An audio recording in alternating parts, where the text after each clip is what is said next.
ان اللہ وملائکتہ یصلون علی النبی یا ایھا الذین آمنوا صلوا علیہ وسلموا تسلیما صدق اللہ العظیم اللہم صل علی محمد وعلی آل محمد کما صلیت علی ابراہیم وعلی آل ابراہیم انک حمید مجید اللہم بارک علی محمد وعلی آل محمد کما بارکت علی ابراہیم وعلی آل ابراہیم انک حمید مجید وصلی وسلم وبارک علی جمیع الانبیاء والمرسلین وعلی ملائکتک المقربین وعلی عبادک الصالحین وعلینا معہم یا ارحم الراحمین۔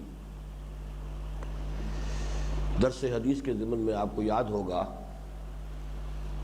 کہ سب سے پہلے تو ہم نے 40 نووی میں بھی پہلے نمبر کی حدیث پڑھی تھی، اور یہ وہ حدیث ہے جس سے کہ اکثر محدثین نے اپنے مجموعوں کو شروع کیا ہے، اس لیے کہ اس میں کسی بھی نیک عمل کے ضمن میں تصحیح نیت، خلوص اور اخلاص نیت جو ہے اس کی اہمیت بیان ہوئی۔ راوی حضرت عمر بن الخطاب رضی اللہ تعالی عنہ، روایت متفق علیہ، جس کا اصل متن ہے انما الاعمال بالنیات وانما لکل امرئ ما نویٰ۔ مثال کے طور پر فمن کانت ہجرتہ الی اللہ ورسولہ فہجرتہ الی اللہ ورسولہ ومن کانت ہجرتہ لدنیا یصیبها او امرأۃ ینکحها فہجرتہ الی ما ہاجر الیہ۔ پھر دوسرے نمبر پر جو اس مجموعے میں حدیث ہے اس کے بارے میں یاد ہوگا کہ میں نے عرض کیا تھا کہ یہ ام السنہ کہلاتی ہے یہ حدیث، گویا کہ اس کا مقام اور مرتبہ احادیث کے ذخیرے میں وہی ہے جو قرآن مجید میں سورہ فاتحہ کا مقام و مرتبہ ہے۔ اس میں 4 سوال تھے کہ جو حضرت جبرائیل علیہ السلام نے انسانی شکل میں حضور کی مجلس میں حاضر ہو کر حضور سے کیے اور ان کے جوابات حضور نے دیے۔ پہلا سوال یہ کہ اسلام کیا ہے، دوسرا ایمان کیا ہے، تیسرا احسان کیا ہے، چوتھا قیامت کے بارے میں۔ اس میں جو اہم ترین بات آئی تھی وہ آپ کو یاد ہوگی کہ ایمان اور اسلام کا بنیادی فرق اس اعتبار سے کہ اسلام در حقیقت مسلمان معاشرے کی معاشرتی اور سیاسی اور دستوری اساس کی حیثیت سے ایک دنیاوی اور قانونی اور دستوری معاملے کا کام دیتا ہے، اور ایمان وہ حقیقت ہے یقین کی شکل میں کہ جو انسانی قلب کے اندر پیدا ہوتی ہے۔ اسی لیے ایمان کی وضاحت میں حضور نے فرمایا ان تؤمن باللہ والیوم الآخر الی آخر الحدیث، وہاں لفظ ایمان آیا ہے، اور اسلام کے ضمن میں فرمایا ان تشہد ان لا الہ الا اللہ وان محمد رسول اللہ واقام الصلاۃ وایتاء الزکاۃ۔ تو معلوم ہوا کہ زبانی اقرار اس سے ایک انسان جو ہے وہ مسلمان ہو جاتا ہے، اگرچہ اس کے بعد جو ہم نے کچھ اور حدیثیں پڑھی ہیں ان سے معلوم ہوتا ہے، اور آج بھی وہ حدیث ہمیں پڑھنی ہے کہ جن کم سے کم شرائط پر قتال ختم ہو سکتا ہے وہ یہ ہے کہ کلمہ شہادت اور اقامت الصلاۃ اور ایتاء الزکوٰۃ، 2 چیزیں اور اس میں شامل ہیں۔ لیکن اس فرق کو اچھی طرح سمجھ لیجئے کہ فرض کیجئے ایک شخص عین حالت جنگ میں، جبکہ 2 افراد کا مقابلہ ہو رہا تھا، ایک کافر اور ایک مومن، اگر وہ اس حالت میں کافر جو ہے وہ کلمہ شہادت ادا کر دیتا ہے اشہد ان لا الہ الا اللہ واشہد ان محمد رسول اللہ، اس حالت میں محض یہ کلمہ اس کے اسلام کے لیے کافی ہے۔ اس لیے حضرت اسامہ ابن زید رضی اللہ تعالی عنہما سے جو ایک غلطی ہو گئی تھی کہ ایک شخص سے ان کا مقابلہ تھا، اور جب وہ بالکل مغلوب ہو گیا، لاچار ہو گیا، تو اس نے کلمہ پڑھ دیا۔ حضرت اسامہ نے اپنی تلوار نہیں روکی، اس کا سر قلم کر دیا، لیکن دل میں ایک خلش سی رہی، تو جا کر پھر حضور سے پوچھا کہ یہ معاملہ ہوا، آپ نے فرمایا کہ غلط کیا تم نے۔ حضرت اسامہ نے عرض کیا کہ یہ تو اس نے اپنی جان بچانے کے لیے ہیلا کیا تھا، آپ نے اس کی نفی نہیں کی، اس کے باوجود فرمایا اے اسامہ قیامت کے دن کیا جواب دو گے جب یہ کلمہ تمہارے خلاف استغاثہ لے کر آئے گا۔ بلکہ ذرا سخت الفاظ میں سرزنش کے انداز میں آپ نے یہ بھی فرمایا تم نے کیوں نہ اس کا دل چیر کے دیکھ لیا۔ اب ظاہر بات ہے دل چیر کے بھی دیکھ لیتے تو اس کے اندر کلمہ تو نہیں نکل سکتا تھا یا یقین تو نہیں اس سے برآمد ہو سکتا تھا، لیکن یہ در حقیقت اظہار ناراضگی جو ہے اس کا انداز ہے، یعنی یہ کہ دل کا معاملہ جو ہے وہ اللہ کے حوالے ہے۔ اس حالت میں جس نے کلمہ شہادت ادا کیا ہے تمہیں اپنی تلوار روک لینی چاہیے تھی۔ البتہ اجتماعی سطح پر جب سورہ توبہ میں احکام آئے ہیں کہ اب مشرکین کے لیے آخری مہلت ہے، اشہر حرم کے ختم ہوتے ہی ان کا قتل عام شروع کر دو، تو اس قتل عام کو روکنے کے لیے وہاں 3 شرطیں بیان ہوئی۔ اگر وہ کلمہ شہادت ادا کریں، نماز قائم کریں اور زکوٰۃ ادا کریں، یہ قرآن مجید کی نص بھی ہو گئی، اور جو ہم معاذ بن جبل رضی اللہ تعالی عنہما کی حدیث پڑھ چکے ہیں اس کے اندر بھی یہی الفاظ آ گئے، اور اس کی ہمارے پاس جو ہے واقعاتی طور پر بھی سند موجود ہے کہ حضرت ابو بکر رضی اللہ تعالی عنہ کے عہد میں جب کچھ لوگوں نے زکوٰۃ سے انکار کیا اور انہوں نے ان کے خلاف قتال کا فیصلہ کیا، اور کچھ حضرات نے بشمول حضرت عمر رضی اللہ تعالی عنہ کچھ مصلحت کا مشورہ دیا کہ اس وقت چونکہ 2 محاذ پہلے کھلے ہوئے ہیں، جو جھوٹے نبی اور ان کے پیروکار ہیں ان کے خلاف تو جہاد جاری ہے، پھر جیش اسامہ ابن زید جو ہے جو رومیوں کے خلاف بھیجے جانے کے لیے حضور نے تیار کیا تھا، آپ اسے بھی روانہ کر رہے ہیں، اب یہ تیسرا محاذ جو ہے اس وقت نہ کھولا جائے۔ تو حضرت ابو بکر رضی اللہ تعالیٰ عنہ نے اسی کا حوالہ دیا تھا کہ میں کیسے اس قتال کو روک سکتا ہوں، جبکہ حضور صلی اللہ علیہ وسلم نے اور قرآن نے کم سے کم 3 شرطوں پر قتال کے ختم کرنے کا اور قتال بند کرنے کا معاملہ کیا ہے، جس میں کہ ایتاء زکوٰۃ بھی شامل ہے۔ تو یہ معاملہ جو ہے اسلام کا اس اعتبار سے کہ جب کہیں اجتماعی معاملہ ہوگا، جب کہیں تمدنی معاملہ ہوگا، تو کم سے کم ان 3 شرائط پر مسلمان تسلیم کیا جائے گا، اس معاشرے کو، اس گروہ کو، اس قوم کو، اس قبیلے کو۔ حدیث جبرائیل میں جو اور بات آئی تھی جو بڑی اہم تھی، وہ جو یہ کہ دین کا جو سب سے اونچا روحانی مقام ہے، احسان، وہ کیا ہے؟ وہ در حقیقت کوئی اور شے نہیں ہے، ایمان ہی کی ایسی گہرائی کی کیفیت ہے کہ جس میں گویا کہ ایسی کیفیت ہو جائے کہ انسان اپنی آنکھوں سے دیکھ رہا ہے، ان تعبد اللہ کانک تراہ۔ لیکن چونکہ میں نے آپ کو بتایا تھا کہ عبادت کا ہمارے ذہنوں میں عام طور پر مفہوم بہت محدود بیٹھ چکا ہے، وہ نماز، روزہ، حج اور زکوٰۃ تک ہے، اس لیے اسی حدیث کی جو دوسری روایتیں ہیں ان کے حوالے سے میں نے آپ کو اور الفاظ بھی بتائے کہ ان تخشى اللہ کانک تراہ فإن لم تکن تراہ فإنہ یراک، ان تعمل للہ کانک تراہ فإن لم تکن تراہ فإنہ یراک۔ تو پہلی بات تو یہ سمجھ میں آ گئی کہ در حقیقت احسان جو بلند ترین روحانی منزل ہے وہ ایمان ہی کی گہرائی کا نام ہے، اس میں اتنی گہرائی اور شدت پیدا ہو جائے جتنی کہ انسان کسی اپنی آنکھوں سے دیکھی ہوئی شے کے اوپر یقین کرتا ہے، اور اس سے کم تر ایک درجے پر بھی اس کا اطلاق ہو جائے گا، کم سے کم یہ استحضار رہے ہر وقت کہ اللہ مجھے دیکھ رہا ہے، میں اس کی نگاہوں میں ہوں۔ یہ کیفیت بھی اگر مستقل رہے تو یہ گویا کہ درجہ احسان پر فائز ہونے کی علامت ہے۔ قیامت کے بارے میں حضور نے فرمایا تھا کہ وہ تو جو پوچھنے والا ہے جتنا کچھ وہ جانتا ہے، بس اس سے زیادہ مجھے بھی معلوم نہیں، لیکن کچھ علامات اس کی بیان کر دی تھی، اب اس تفصیل میں نہیں جانا چاہتا، وہ حدیث پڑھ چکے ہیں۔ اس کے ساتھ ہی پھر ہم نے حدیث نمبر 3 غالباً تھی یا 4 تھی، وہ بھی پڑھ لی تھی، جی 3، اس لیے کہ اس میں پھر وہی اسلام کی حقیقت جو ہے وہ بیان ہوئی حضرت عبداللہ ابن عمر رضی اللہ تعالی عنہما سے۔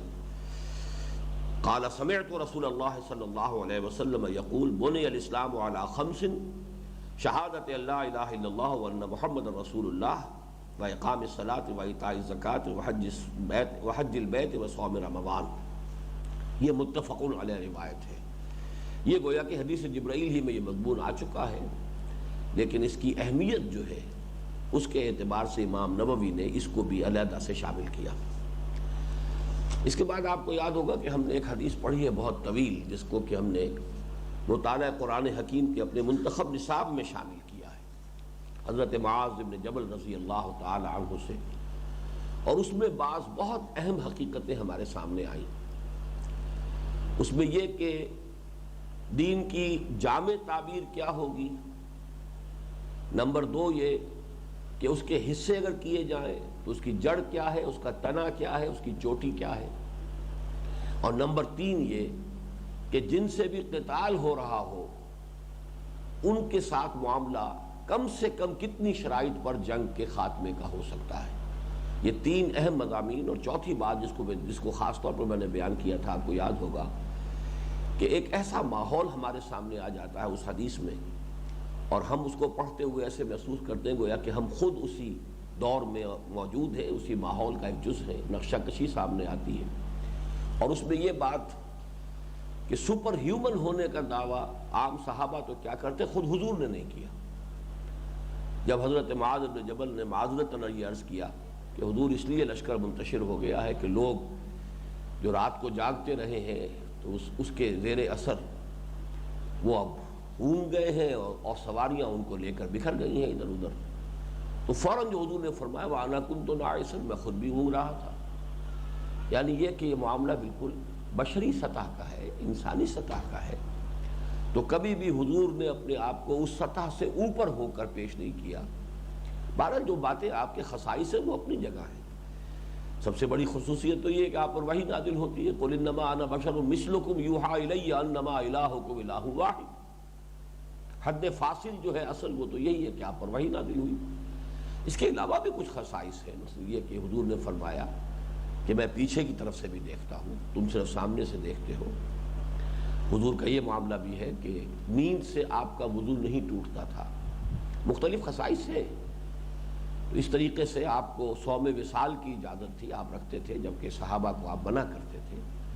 تو یقیناً یہ کہ اس میں خصائص تو ہیں حضور کے صلی اللہ علیہ وسلم، لیکن یہ کہ عام حالات میں جب تک کہ کوئی چیز، کوئی خصوصیت حضور کی آپ کے کسی قول سے، کسی حدیث صحیح سے ثابت نہ ہو تو ہم اس کو نہیں مانیں گے، بلکہ ہم عام حالات میں یہی کہیں گے کہ حضور صلی اللہ علیہ وسلم بھی عام بشریت سے متصف تھے، اور آپ کے اندر بھی وہ سارے تقاضے تھے۔ یہ دوسری بات ہے کہ اللہ تعالیٰ آپ کی حفاظت فرماتا تھا۔ معصومیت اسی کا نام ہے، تو کوئی خطا نہیں ہوتی تھی، اگر ہونے لگتی تھی، اور وہ بھی کوئی خطا خیر ہی کے اندر، جانب خیر، نیکی کا جذبہ ہی کہیں اگر حد اعتدال سے بڑھ جائے، جیسے رحم کا جذبہ ہی تھا کہ جو غزوہ بدر کے بعد اسیران بدر کے ضمن میں اس شکل میں ظاہر ہوا کہ ان کو معاف کر دیا جائے، ان کو قتل نہ کیا جائے، ان کو فدیہ لے کر چھوڑ دیا جائے، یہ رحمت ہے۔ لیکن یہ کہ چونکہ یہ بھی جو اس وقت کا تقاضا تھا اقامت دین کی جد و جہد کا، اس کے لیے مناسب نہ تھا، لہذا اس پر گرفت آ گئی۔ تو اگر کبھی کوئی ایسی بات ہوتی تھی تو اس پر اللہ تعالیٰ کی طرف سے گویا کہ فوری طور پر ایک ہدایت آ جاتی تھی اور اس کی تصحیح ہو جاتی تھی، تو کسی غلطی پر نبی اکرم صلی اللہ علیہ وسلم کو قائم نہیں رہنے دیا گیا۔ اول تو غلطی شر کی جانب تو ہو ہی نہیں سکتی تھی کہ کوئی بدی کا رجحان ہو جس کے تحت کوئی خطا ہو، لیکن نیکی کے جذبات میں کسی وقت ایک عدم توازن کی کیفیت جو پیدا ہو سکتی تھی، اس سے بھی اللہ تعالیٰ نے محفوظ فرمایا۔ اسی کا نام عصمت انبیاء ہے۔ بہرحال اب یہ جو دوسری حدیث ہم نے پڑھی تھی، جو اس مجموعے میں نہیں ہے 40 نبوی میں، بلکہ وہ ہم نے اپنے منتخب نصاب میں شامل کی ہے مطالعہ قرآن حکیم کے، اب اسی کے 2 اجزاء ہیں کہ جو 2 اور حدیثوں میں ہیں کہ جو اس مجموعے میں شامل ہیں۔ اب ہم ان کو پڑھ رہے ہیں۔ حدیث نمبر 8 نکال لیجئے۔ عن ابن عمر رضی اللہ عنہما، یہ عجیب اتفاق کی بات ہے کہ جیسے حدیث جبرائیل کے ایک حصے کی مزید وضاحت پر جو حدیث آئی تھی وہ بھی متفق علیہ تھی، اور وہ بھی عبداللہ ابن عمر رضی اللہ تعالیٰ عنہما ہی سے تھی۔ بنی الاسلام علی 5، شہادت اللہ الہ الا اللہ وان محمد رسول اللہ، واقام الصلاۃ وایتاء الزکوٰۃ وحج البیت وصوم رمضان۔ بالکل اسی طریقے سے اس طویل حدیث کے بھی ایک حصے کی، اور اس کا وہ آخری حصہ تھا، امرت ان اقاتل الناس حتی یشہدوا ان لا الہ الا اللہ وان محمد رسول اللہ ویقیموا الصلاۃ ویؤتوا الزکوٰۃ۔ یہ جو حصہ تھا اس حدیث معاذ ابن جبل کا رضی اللہ تعالی عنہ، اس کی توثیق کے لیے یہ حدیث، چونکہ وہ سند کے اعتبار سے اتنی اونچی حدیث نہیں ہے، وہ صحیحین کی روایت نہیں ہے، لیکن یہ صحیحین کی روایت ہے کہ جو اس کے اس آخری حصے کی توثیق کر رہی ہے، یہ اس مجموعے میں شامل ہے۔ عن ابن عمر رضی اللہ عنہما ان رسول اللہ صلی اللہ علیہ وسلم قال، حضرت عبداللہ ابن عمر رضی اللہ تعالیٰ عنہما سے روایت کیا گیا، یاد ہوگا آپ کو کہ عن سے پہلے رویہ محذوف ہے، رویہ عن، روایت کیا گیا عبداللہ ابن عمر رضی اللہ تعالیٰ عنہما سے، ان رسول اللہ صلی اللہ علیہ وسلم قال، کہ اللہ تعالیٰ کے رسول صلی اللہ علیہ وسلم نے فرمایا، امرت ان اقاتل الناس، مجھے حکم ہوا ہے کہ میں لوگوں سے جنگ کروں، حتیٰ یشہدوا ان لا الہ الا اللہ، یہاں تک کہ وہ گواہی دیں کہ اللہ کے سوا کوئی معبود نہیں، وان محمد رسول اللہ ہے، اور یہ کہ محمد اللہ کے رسول ہیں، وَيُقِيمُ الصَّلَاةَ وَيُؤْتُ الزَّكَاةَ، اور وہ نماز قائم کریں اور زکوٰۃ ادا کریں، فَإِذَا فَعَلُوا ذَلِكَ عَصَمُوا مِنِّي دِمَاءَهُمْ وَأَمْوَالَهُمْ إِلَّا بِحَقِّ الْإِسْلَامِ وَحِسَابُهُمْ عَلَى اللَّهِ عَزَّ وَجَلَّ، متفق علیہ، رواہ الامام البخاری و امام مسلم رحمہ اللہ۔ تو اب اس حدیث کا اصل مضمون تو ہم پڑھ چکے ہیں، اس میں جو اصل کانٹے کی بات ہے وہ کیا ہے؟ آپ میں سے کوئی صاحب بتائیں گے کہ اس حدیث سے جو ایک بہت بڑا مغالطہ پیدا ہو جاتا ہے وہ تو یہ ہے، بظاہر الفاظ اگر سامنے رکھے جائیں کہ اسلام کو تلوار کے ذریعے سے ہی پھیلایا گیا ہے، اور ہر شخص کی گردن کے اوپر تلوار رکھ کر اس سے کہا گیا کلمہ شہادت ادا کرو، مجھ سے کہا گیا میں جنگ جاری رکھوں جب تک کہ لوگ اس کا اقرار نہ کریں، تو اس کا تو مطلب یہ کہ جبراً لوگوں کو مسلمان بنایا گیا۔ یہ اس کے الفاظ سے متبادل ہوتا یا نہیں ہوتا؟ مغالطہ کہاں ہے؟ یہاں الناس جو ہے وہ عام نہیں ہے، یہ حصر کے لیے نہیں ہے، یہ جنس کے لیے نہیں ہے، یہ لام عہد کا ہے، یہ محدود ذہنی ہے۔ اس سے مراد ہے صرف عرب، جزیرہ نمائے عرب میں بسنے والے مشرکین، جن کے سر خیل تھے بنی اسماعیل، اور باقی جو لوگ تھے وہ بھی ان کے تابع ہونے کے اعتبار سے انہی کے حکم میں داخل تھے۔ جزیرہ نمائے عرب میں 3 قسم کے لوگ آباد تھے، اس کی عظیم اکثریت بنی اسماعیل اور ان کے تابع مشرکین کی تھی، لیکن یہ کہ خیبر میں، مدینے میں بہت سے یہودی آباد تھے، جنوب میں یمن وغیرہ میں اور نجران میں یہ عیسائی آباد تھے۔ تو گویا کہ 2 گروہ اہل کتاب کے جزیرہ نمائے عرب میں موجود تھے، اور باقی جو لوگ ہیں وہ سب کے سب مشرکین تھے، بت پرست تھے۔ تو اس میں ہم یہ دیکھ چکے ہیں کہ جو سورہ توبہ میں جو احکام آئے ہیں وہ در حقیقت مشرکین عرب کے لیے، اور اس کی عقلی توجیہ کیا ہے؟ جس قوم کی طرف کوئی رسول براہ راست بھیج دیا جائے اور وہ قوم رد کر دے اس رسول کی دعوت کو، تو اس پر اللہ کا عذاب آتا ہے۔ جیسے حضرت نوح علیہ السلام کی قوم ہلاک کر دی گئی، غرق کر دی گئی، حضرت ہود علیہ السلام کی قوم ہلاک کر دی گئی، حضرت صالح علیہ السلام کی قوم ہلاک کر دی گئی۔ گویا کہ وہ قوم ثابت کر دیتی ہے کہ حق کے مبرہن ہو جانے کے بعد، بالکل واضح واشگاف اور عریاں طور پر سامنے آ جانے کے باوجود بھی اگر انہوں نے قبول نہیں کیا تو گویا کہ اب ان میں کوئی خیر سرے سے باقی نہیں ہے۔ اب وہ گویا کہ زمین کے اوپر کوڑے کرکٹ اور کاٹ کباڑ کی حیثیت رکھتے ہیں کہ جنہیں جمع کر کے جلا دیا جائے۔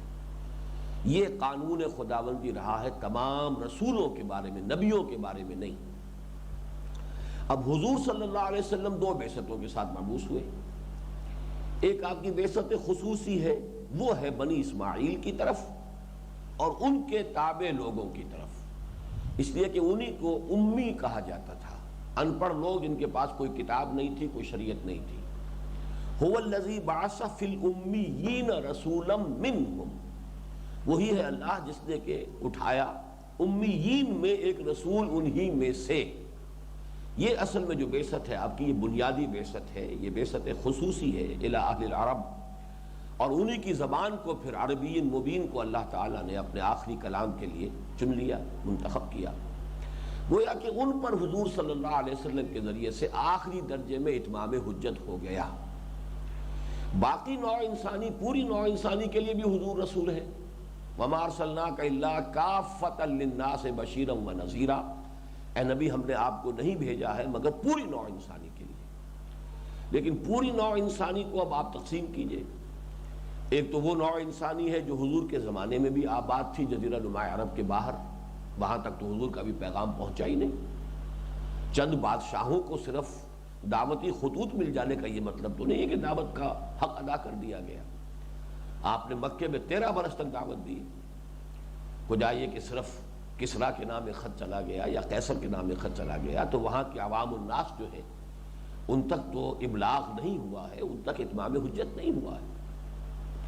تو اگرچہ جو جزیرہ نما عرب میں یہودی اور عیسائی آباد تھے ان پر اتمام حجت ہو گیا تھا، لیکن ہم یہ دیکھتے ہیں کہ اس معاملے میں قرآن مجید نے جو فیصلہ کیا وہ یہ تھا کہ چونکہ حضور ان میں سے نہیں تھے، ایک قومی مغایرت کا پردہ ضرور حائل تھا کہ ایک نسلی مغایرت ہے، وہ بنی اسماعیل میں سے ہے، یہ بنی اسرائیل میں سے ہے، لہذا اس کا بھی الاؤنس دیا گیا ہے اور ان کو انہی لوگوں میں شامل کر دیا گیا ہے جن پر گویا کہ اتمام حجت نہیں ہوا.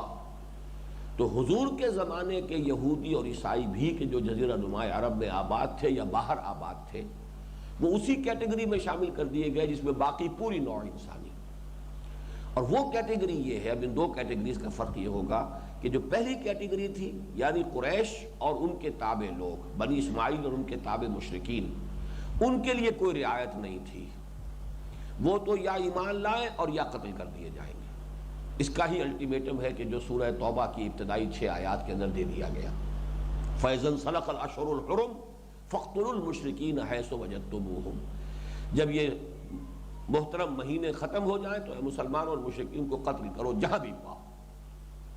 البتہ باقیوں کے لیے کہہ دیا گیا کہ ان سے جنگ جاری رکھو حتیٰ یؤتوا الجزیۃ عن ید وہم صاغرون، چھوٹے بن کر رہے جزیہ دینے کو قبول کر لیں، یعنی اسلام کی بالادستی کو قبول کر لیں، لا آف دی لینڈ کی حیثیت سے، پبلک لا کی حیثیت سے اسلامی شریعت کو تسلیم کریں.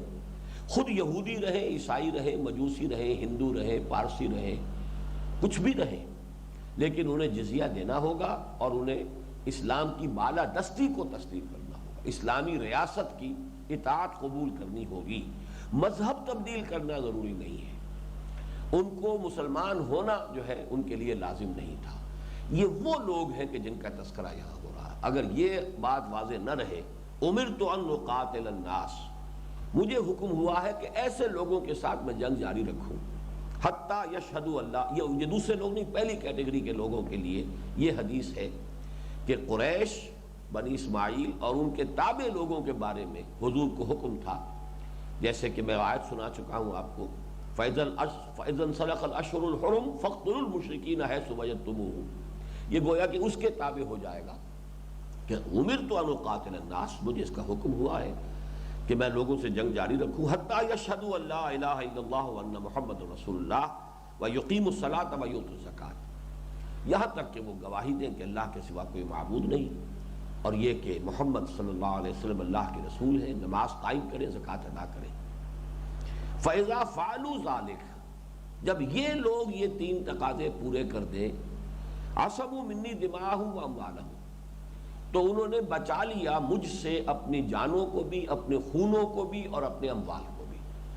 یعنی وہ لیگلی مسلمان تسلیم کر لیے جائیں گے. اب ان کا قتل بھی جائز نہیں ہے، ان کا مال جو ہے وہ بھی کوئی مال غنیمت کے طور پر جو ہے اس کو قبضے میں نہیں لیا جا سکتا، اس لیے کہ اب وہ لیگل مسلم ہو گئے. یہاں ہم نے دیکھا کہ وہ جو 5 شرائط ہیں، اسلام کسے کہتے ہیں، اس میں تو کلمہ شہادت کے ساتھ 4 چیزیں اور شامل ہیں، نماز، روزہ، حج، زکوٰۃ. لیکن یہ جو کم سے کم ہے کہ جس سے کسی قوم کے خلاف اگر کوئی جنگی کارروائی اس کے خلاف ہو سکتی تھی وہ بند ہو جائے گی، وہ یہ ہے کہ کم سے کم 3 شرطیں پوری ہو جائیں. اب اس میں گویا کہ ایک بات ہمارے سامنے واضح ہو گئی کہ 3 درجے ہمارے سامنے آئے ہیں اسلام کے. پہلا درجہ تو یہ ہے کہ اگر کسی ایسی سچویشن میں جبکہ ایک مسلمان اور ایک کافر، 2 اشخاص کا باہم مقابلہ ہو رہا ہے، اس وقت تو اگر وہ صرف کلمہ شہادت ادا کر دے گا تو مسلمان مان لیا جائے گا. اب نماز کا بھی وقت نہیں ہے اور زکوٰۃ کی ادائیگی کا مرحلہ بھی نہیں ہے، وہ تو اس وقت انسٹنٹینیس فیصلہ کرنا ہوگا کہ آیا اس کو مسلمان مانا جائے یا نہ مانا جائے. اس سے ہم یہ بھی ڈرائیو کریں گے کہ جس شخص کے بارے میں ہمیں کچھ اور معلوم نہیں ہے وہ اگر صرف کلمہ شہادت ادا کرتا ہے تو وہ مسلمان مانا جائے گا۔ یہ جو کلمہ شہادت ہے گویا کہ ڈھال کے مانند ہے کہ اب اس کے خلاف ہر اقدام کو وہ روک دے گی۔ اگر کچھ اور معلوم نہ ہو اور وہ کلمہ شہادت ادا کر رہا ہے تو گویا کہ اسے مسلمان مانا جائے گا لا محالہ۔ حالت جنگ میں اگر کوئی شخص مغلوب ہو گیا ہے اس وقت وہ کلمہ شہادت پڑھ دیتا ہے تو اس کو مسلمان مانا جائے گا لا محالہ۔ البتہ اگر کوئی اجتماعی معاملہ ہو رہا ہے، کسی قبیلے کے خلاف جو ہے وہ اقدام ہے، وہ اس قبیلے کا جو ہے معاملہ جب تک کہ وہ کم سے کم 3 باتوں کا عہد نہ کرے، کلمہ شہادت بھی ادا کرے اور نماز قائم کرنے کا اور زکوٰۃ ادا دینے کا عہد نہ کرے، اس وقت تک وہ قتال جاری رہے گا۔ امرت ان اقاتل الناس حتی یشہدوا ان لا الہ الا اللہ وان محمد رسول اللہ ویقیموا الصلاۃ ویؤتوا الزکاۃ۔ لیکن اس سے آگے بڑھ کر عام طور پر اسلامی معاشرے میں جو 5 چیزیں قرار دی جائیں گی شعائر کہ یہ واقعتاً یہ معاشرہ اسلامی معاشرہ ہے، مسلمان معاشرہ ہے، قانوناً یہ مسلمان معاشرہ ہے، تو وہاں 5 چیزیں ہوں گی، کلمہ شہادت، نماز، روزہ، حج اور زکوٰۃ۔ تو یہ 3 مرحلے ہو گئے مختلف، اور اس حدیث کے ضمن میں خاص طور پر نوٹ کر لیجئے کہ یہ عام نہیں ہے بلکہ خاص طور پر بنی اسماعیل امیین عرب، بنی اسماعیل اور ان کے تابع مشرکین کا معاملہ ہے۔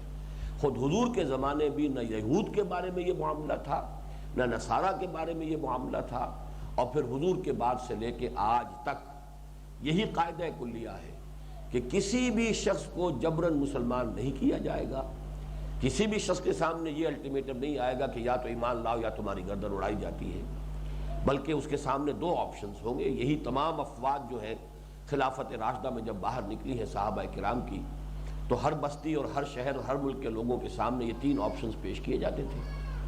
سب سے پہلے تو یہ ہے کہ ایمان لے آؤ، تم ہمارے ساتھی ہو جاؤ گے، ہمارے برابر کے ہو جاؤ گے، تمہاری تمام جان، مال، عزت، آبرو ہر شے محفوظ رہے گی۔ ہم یہ بھی نہیں کہیں گے کہ ہم قدیمی مسلمان ہیں، تم نئے مسلمان ہو، نو مسلم ہو تو تمہارا رتبہ کم ہے، نہیں، آج ہی اسلام لے آؤ and you are just equal to us۔ یہ اگر تمہیں گوارا نہیں ہے تو پھر یہ ہے کہ تابع ہو جاؤ، اسلامی ریاست کی بالادستی کو تسلیم کرو۔ البتہ تم یہودی، عیسائی، مجوسی، ہندو، سکھ، پارسی جو چاہو رہو، تمہیں ذاتی طور پر، انفرادی طور پر مذہب تبدیل کرنے پر مجبور نہیں کیا جائے گا، لیکن ذمہ کی حیثیت سے اسلامی ریاست میں رہو گے، جزیہ دو گے، ٹیکس دو گے، اور جزیہ بھی کوئی گالی نہیں ہے، ٹیکس ہے۔ مسلمان زکوٰۃ دیتا ہے تو ظاہر بات ہے کہ جو بھی شہری ہے کسی ملک کے اندر، اسے جو بھی حقوق دیے جا رہے ہیں کہ اس کی جان اور مال، عزت، آبرو کی پروٹیکشن جو دی جا رہی ہے، تو اس کا کچھ نہ کچھ بدل تو ہوگا، اس کا کچھ نہ کچھ اسے ایکسچینج میں دینا چاہیے۔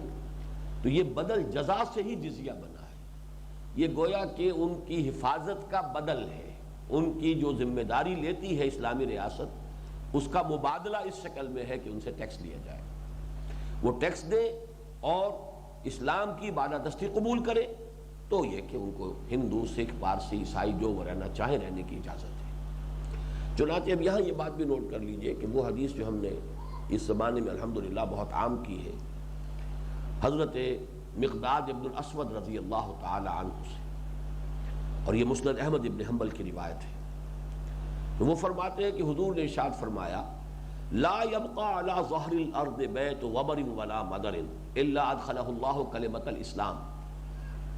روئے ارضی پر کوئی گھر باقی نہیں رہے گا، نہ اینٹ گارے کا بنا ہوا، نہ ہی کوئی اونٹ کے بالوں کے کمبلوں کا بنا ہوا خیمہ بچے گا جس میں اللہ اسلام کو داخل نہ کر دے۔ بعز عزیز وذل ذلیل، لیکن اس گھر یا خیمے میں اسلام کا داخل ہونا، کلمہ اسلام کا داخلہ 2 طریقوں سے ہوگا، یا عزت والے کے اعزاز کے ساتھ، اور یا کسی کمزور کی مغلوبیت کے ساتھ۔ ذلیل کے لفظ کا لفظی ترجمہ جو ہے کمزور ہے، کمزور کی مغلوبیت کے ساتھ۔ اما یعزہم اللہ تعالی، یا تو اللہ تعالیٰ ان کا اعزاز فرمائے گا، فَيَجْعَلُونَهُمْ مِنْ أَهْلِهَا، انہیں اسلام کے اندر ہی داخل کر دے گا، یعنی ان کو توفیق دے دے گا کہ وہ کلمہ اسلام کو قبول کر لے، اور وہ اسلام جو ہے ان کے گھر میں جب داخل ہوگا تو جب وہ بھی مسلمان ہو گئے تو اعزاز کے ساتھ داخل ہوگا، انہیں بھی عزت نصیب ہوگی۔ سورہ منافقون کی وہ آیت ذہن میں رکھیے، وَلِلَّهِ الْعِزَّةُ وَلِرَسُولِهِ وَلِلْمُؤْمِنِينَ، عزت تو حق ہے اللہ کا، اس کے رسول کا اور اہل ایمان کا۔ تو جب اس گھر اور خیمے والے لوگ ایمان لے آئے تو ان کو اعزاز حاصل ہو گیا، اعزاز ایمان و اسلام، لہذا کلمہ اسلام ان کے گھر یا خیمے میں داخل ہوا ان کے اعزاز کے ساتھ۔ اور یذلہم، یا پھر اللہ انہیں مغلوب کر دے گا، فیدینون لہا، دانا یدینوں کے معنی اطاعت کے ہیں، یدینون لہا، پھر وہ اس کلمہ اسلام کی اطاعت کرنے پر مجبور ہو جائیں گے، یعنی اسلام کی بالادستی کو قبول کرنے پر مجبور ہو جائیں گے، ذمہ بن کر رہنا قبول کریں گے، یؤتوا الجزیۃ عن ید وہم صاغرون۔ تو گویا کہ ان دونوں شکلوں میں اس کے گھر میں بھی پارشلی تو اسلام داخل ہو گیا، اس لیے کہ وہ ایک ایسے ملک میں رہ رہا ہے جس کا لا آف دی لینڈ اسلام کی شریعت ہے، پبلک لا اسلامی قانون ہے، اس ملک میں رہ رہا ہے، اس کے ایک پرامن شہری کی حیثیت سے رہ رہا ہے، ذمہ کی حیثیت سے رہ رہا ہے، تو اسلام، کلمہ اسلام تو اس کے گھر میں بھی داخل ہو گیا، لیکن وہ محروم رہا اعزاز اسلام و ایمان سے۔ تو یہ حدیث جو ہے یہ بڑی اہم ہے، اور اس پر پھر حضرت مقداد ابن اسود جب حضور نے یہ ساری بات بیان فرما دی تو وہ کہتے ہیں فقلت، تو میں نے اپنے جی میں کہا، وَيَكُونَ الدِّينُ كُلُّهُ لِلَّهِ، کہ سورہ انفال میں جو الفاظ آئے ہیں وَقَاتِلُوهُمْ حَتَّى لَا تَكُونَ فِتْنَةٌ وَيَكُونَ الدِّينُ كُلُّهُ لِلَّهِ، تم ان سے جنگ جاری رکھو یہاں تک کہ فتنہ برقرار ختم ہو جائے، فروغ ہو جائے، اور دین کل کا کل اللہ کے لیے ہو جائے۔ دین کل کا کل اللہ کے لیے ہو جانے کی معنی کیا ہوئے کہ لا آف دی لینڈ جو ہے وہ اسلام کا ہے، چاہے وہ چھوٹے چھوٹے گھرانوں کے اندر رہنے والے لوگ وہ مسلمان نہیں ہوئے، لیکن اوپر کی چھتری جو ہے وہ تو پوری کی پوری اسلامی قانون کی ہے، اسلامی ریاست کی ہے۔ یہ حدیث جو ہے حدیث نمبر 8، اس میں جو الفاظ آئے ہیں الا بحق الاسلام، یعنی محض اس بنیاد پر تو ان کی جان اب محفوظ ہو گئی، مال محفوظ ہو گیا۔ انہوں نے جب کلمہ اسلام کہہ دیا، کلمہ شہادت ادا کیا اور نماز قائم کرنے کا وعدہ کیا اور زکوٰۃ ادا کرنے کا وعدہ کیا، تو اب وہ محفوظ ہو گئے، مسلمان شمار کر لیے گئے۔ لیکن اس کا یہ مطلب نہیں ہے کہ ان کی جان و مال کو ایسی سینکٹیٹی ہو گئی کہ اب کسی جرم کے اوپر بھی انہیں کوئی سزا نہیں دی جا سکتی۔ ایک مسلمان ہونے کے اعتبار سے بھی اگر وہ چوری کریں گے ہاتھ کٹے گا، یہ الا بحق الاسلام۔ مسلمان ہونے کے بعد اب اگر وہ زنا کریں گے تو شادی شدہ ہیں تو رجم کر دیے جائیں گے، یعنی شریعت کا جو بھی انطباق ہے، تعزیرات اور حدود کے اگر اس کے اندر آ گئے تو ظاہر بات ہے کہ ان پر اس کا اطلاق ہوگا، الا بحق الاسلام۔ یہ تو جیسے دوسرے مسلمانوں پر ہوگا، جو پہلے سے مسلمان تھے ان پر بھی ہوگا، اسی طریقے سے وہ قانون جو ہے وہ تو ان پر بھی لاگو رہے گا، ان پر بھی عائد و نافذ رہے گا۔ یہ مراد ہے الا بحق الاسلام۔ وَحِسَابُهُمْ عَلَى اللَّهِ عَزَّ وَجَلَّ، کہ وہی تقریباً الفاظ ہیں کہ جو اس سے پہلے آ چکے حضرت معاذ بن جبل رضی اللہ تعالیٰ عنہ کی حدیث میں، باقی ان کا حساب کتاب اللہ کے ذمے ہے۔ یعنی آیا انہوں نے صرف جان بچانے کے لیے کلمہ شہادت پڑھا؟ آیا انہوں نے دھوکہ دینے کے لیے منافقانہ انداز میں اسلام کا لبادہ اوڑھا؟ اب یہ چیزیں میرے ذمے نہیں ہیں، یہ چیزیں اللہ کے ذمے ہیں۔ انسان کے دل کا حال کیا ہے، یہ سارا معاملہ اللہ کے ذمے ہے، وہ قیامت کے دن ان سے معاملہ کر لے گا۔ دنیا میں چاہے حضور کے زمانے ہی میں کوئی شخص مسلمان تسلیم کیا گیا ہو، یہ کوئی دلیل نہیں ہے کہ محمد نے مجھے مسلمان مانا تھا تو اللہ تجھے بھی ماننا پڑے گا، نہیں، یہ معاملہ اللہ کے حوالے ہے۔ میرا کام یہ ہے کہ دنیا کا یہ نظام جو ہے مجھے بھیجا گیا ہے تاکہ میں دین کو غالب کر دوں، دین کو غالب کرنے کے لیے جہاد اور قتال یہ میری ذمہ داری ہے۔ جب یہ شکل ہو گئی تو میرا کام ختم ہو گیا۔ اب آگے کا جو ڈومین ہے، آگے کا جو فیلڈ ہے وہ اللہ کے لیے ہے کہ کسی نے صدق دل سے کلمہ پڑھا تھا یا دھوکہ دہی کے لیے پڑھا تھا، یا یہ ہے کہ صرف جاسوس بننے کے لیے کیا تھا، یا صرف جان بچانے کے لیے کیا تھا، یہ وہ جانے اور ان کا رب جانے۔ حسابہم علی اللہ عز وجل۔ مجھے چونکہ اسی وقت وہ واقعہ یاد آیا کہ جب عبداللہ ابن ابی کا انتقال ہوا ہے جو رئیس المنافقین تھا، اور ان کے بیٹے عبداللہ ابن ابی، ان کا نام بھی عبداللہ ہی تھا، تو انہوں نے آ کے حضور سے درخواست کی ہے۔ وہ مسلم مومن صادق تھے، بڑے سچے اور نیک مسلمان، صالح مومن، تو اب باپ کا معاملہ تھا، تو وہ جو بھی محبت تھی طبعی اور فطری، اس میں آ کے درخواست کی کہ حضور اگر آپ اپنا کرتا عنایت فرما دیں، میں اس میں کفن دینا چاہتا ہوں اپنے باپ کو۔ تو حضور نے اپنا کرتا اتار کے دے دیا۔ حضرت عمر جو ہے وہ اس وقت بولے کہ آپ کیا کر رہے ہیں، ایک منافق کے لیے اپنا کرتا دے رہے ہیں۔ آپ نے فرمایا عمر، میرا کرتا اسے اللہ کے عذاب سے بچا نہیں سکتا۔ تو گویا کہ محمد کا صلی اللہ علیہ وسلم کسی کو مسلمان تسلیم کرنا تو دور کی بات ہے، اس سے بھی آگے کا مسئلہ ہے کہ چاہے وہ حضور ہی کے لبادے میں اس کو کفن دیا گیا ہو، لیکن وہ حسابہم علی اللہ عز وجل، وہ حساب کتاب آخرت کا جو ہے اس کا اس معاملے سے کوئی تعلق نہیں ہے، وہ تو اللہ کے ذمے ہے جو بلند و بالا ہے اور بزرگ و برتر ہے۔ اب آئیے حدیث نمبر 28 ساتھ پڑھ لیں تاکہ وہ اسی حدیث کا جو ایک اور حصہ ہے وہ اس میں دوبارہ آ جائے گا۔ آپ کے میرے پاس نسخے میں کچھ غلطی ہے، یہ حدیث نمبر 29 کی حیثیت سے آیا ہوا ہے، لیکن یہ کہ جی ہاں 28ویں ہے نا آپ کے یہاں؟ جی 29 آپ کے یہاں تو 28ویں کون سی ہے؟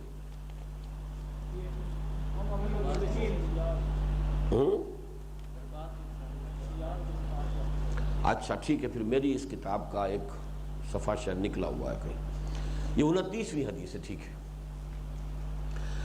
یہ وہی حدیث ہے حضرت معاذ بن جبل والی، لیکن یہ روایت ترمذی کی ہے۔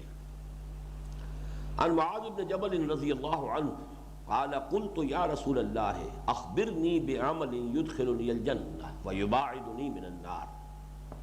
اب وہ حدیث آپ کو یاد آ رہی ہوگی، وہاں بڑی تفصیل تھی کہ کیسے یہ موقع ملا، کہاں یہ سوال کیا کہ غزوہ تبوک کی طرف جب آپ جا رہے تھے پورے لشکر کے ساتھ تو ساری رات سفر کیا، پھر صبح کی نماز پڑھی، اس کے بعد پھر سفر جاری رکھا گیا جب تک دھوپ کی تمازت تیز نہ ہو جائے، جتنا بھی راستہ قطع کیا جا سکے کر لیا جائے۔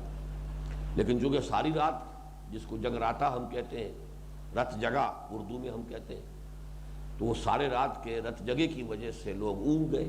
نتیجہ یہ نکلا کہ اونٹنیوں پر یا اونٹوں پر ان کا کنٹرول جو ہے وہ ڈھیلا پڑ گیا۔ اب کسی اونٹنی کو کہیں نظر آ گیا کیکر کا درخت، وہ وہاں کھڑی ہو گئی، اس میں سے کچھ پتے چبانے لگی، کسی کو کہیں دور نظر آیا وہ ادھر چل دیا اونٹ، تو اس طرح لشکر جو متفرق ہو گیا۔ تو حضور صلی اللہ علیہ وسلم بھی ایک اونٹنی پر سوار ہیں۔ حضرت معاذ کو تخلیہ کی ضرورت تھی کہ مجھے کوئی موقع ایسا مل جائے کہ بالکل خلوت ہو، مجھے خاص سوال کرنا ہے، اور اس سوال کے بارے میں وہاں جو الفاظ آئے تھے آپ کو یاد ہوں گے، قد امرضتنی واسقمتنی واحزنتنی، ایک ایسا مسئلہ ہے جس نے مجھے مریض کر دیا ہے، بیمار کر دیا ہے، سخت الجھن میں ڈال دیا ہے، محزون کر دیا ہے، غمگین کر دیا ہے۔ وہ ذہن میں ایک ان کے الجھن ہے، ایک سوال ہے، وہ کرنا چاہتے ہیں۔ لہذا وہ اپنی اونٹنی کو بالکل ساتھ ساتھ، جیسے جدھر حضور کی اونٹنی بھی اسی طرح چل رہی ہے جیسے بقیہ لوگوں کی، ذرا کہیں ادھر سے کچھ تھوڑے سے پتے اس نے کھا لیے، پھر آگے چل پڑی، پھر کچھ کر دیا، لیکن یہ اپنی اونٹنی کو ساتھ ساتھ لگائے ہوئے چل رہے ہیں۔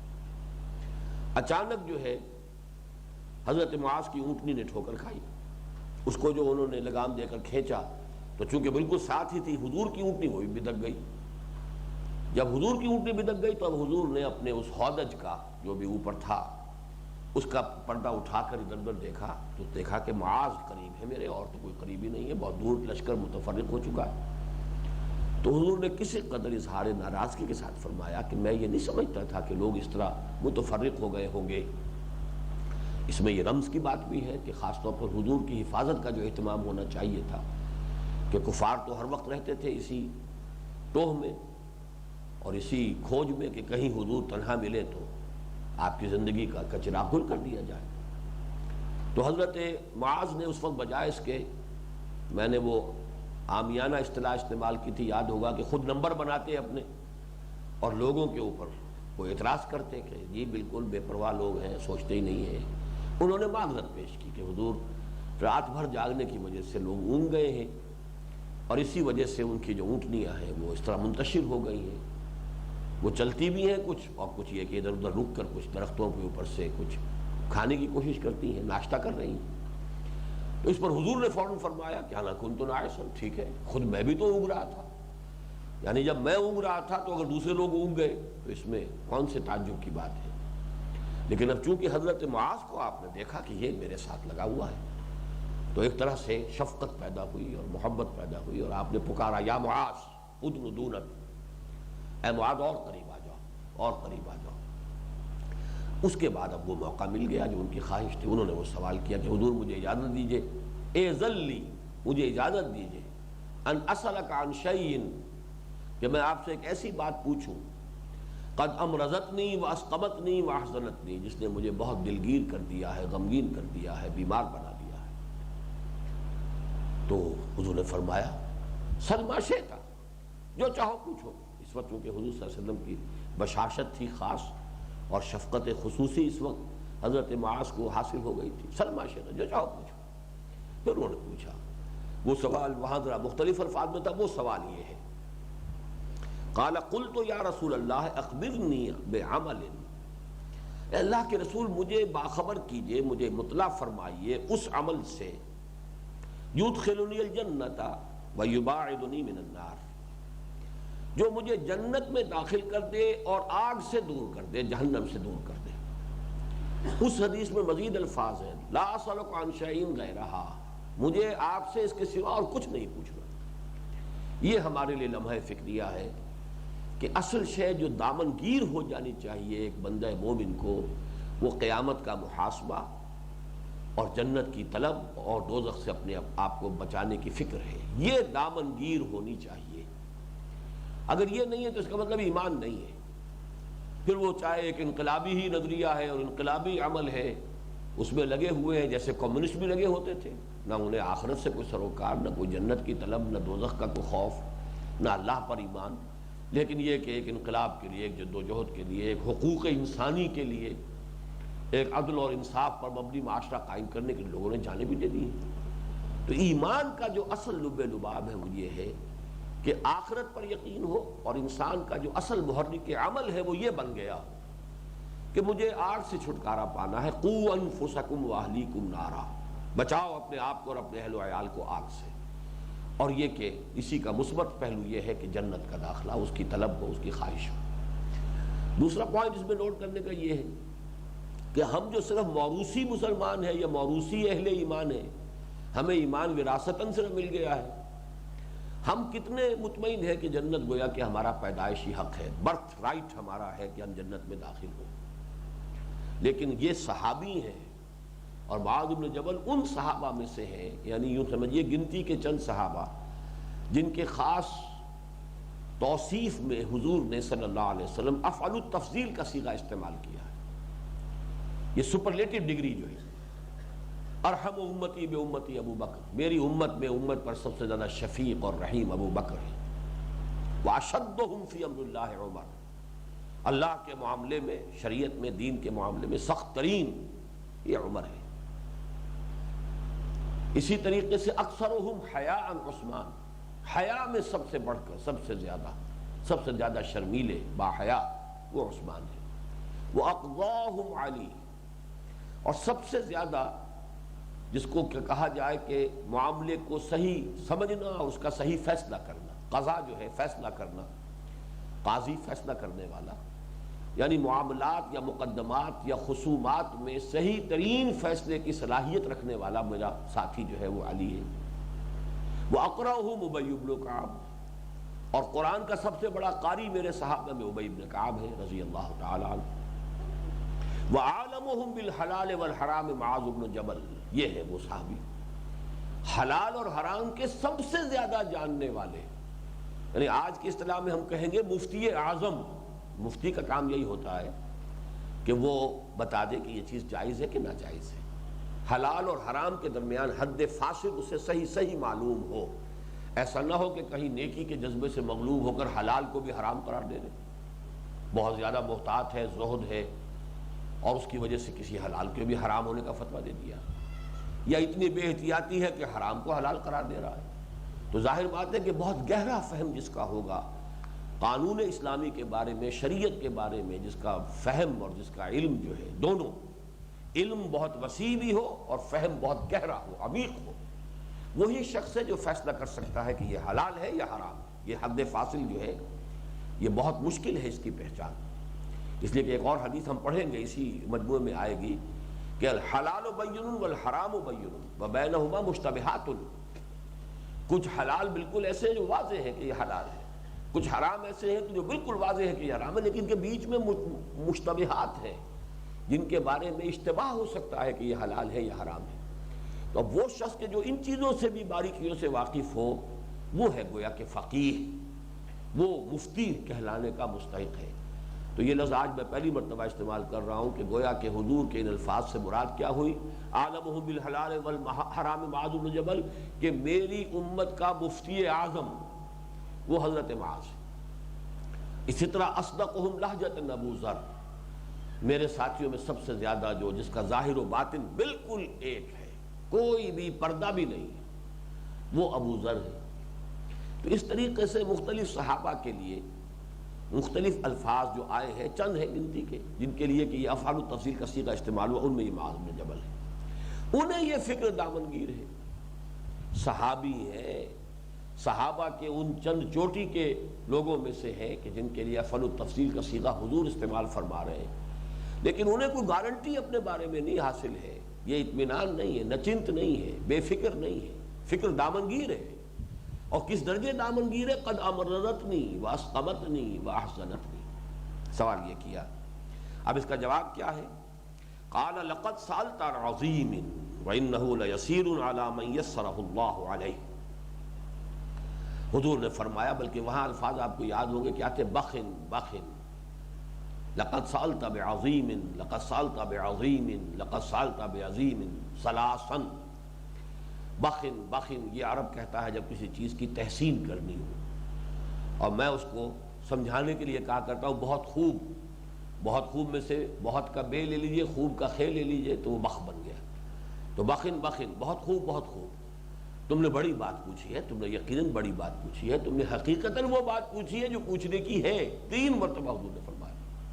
اب اس کا جواب دیا، تعبد اللہ لا تشرک بہ شیئا، اللہ کی بندگی کرو اور اس کے ساتھ کسی شے کو شریک نہ کرو۔ اب یہاں لفظ عبادت اپنے پورے ہمہ گیر تصور کے ساتھ آپ کے سامنے آنا چاہیے۔ ہمہ تن بندگی اللہ کی، ہمہ وقت بندگی اللہ کی۔ توکل ہو تو صرف اللہ پر۔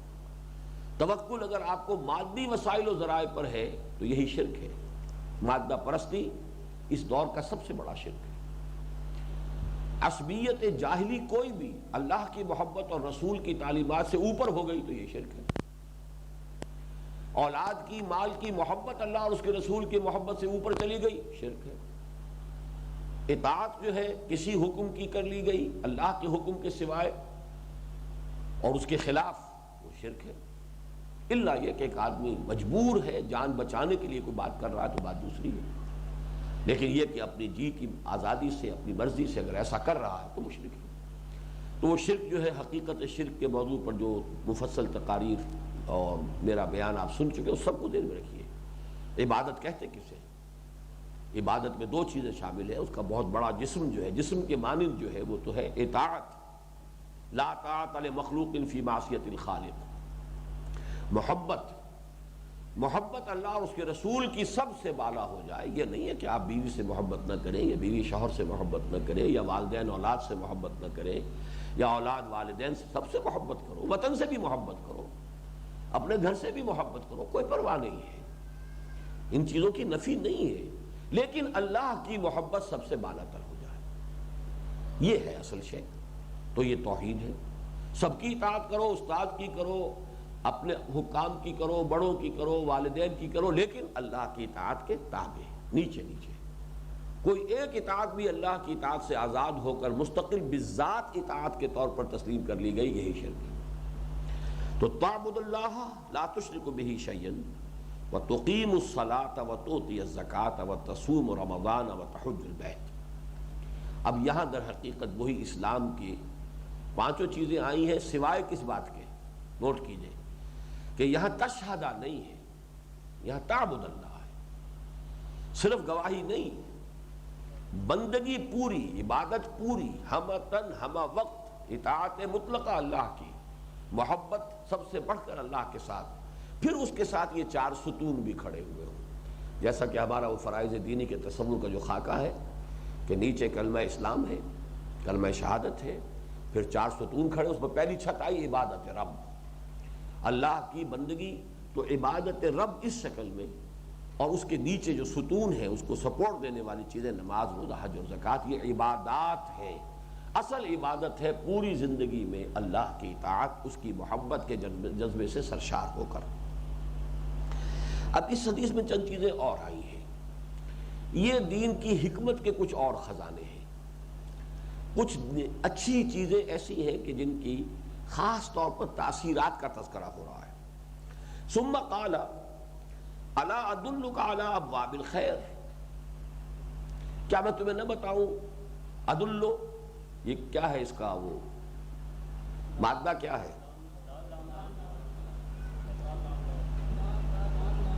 دال لام لام، اسی سے دلیل ہے، دلالت ہے، اسی سے دلال ہے۔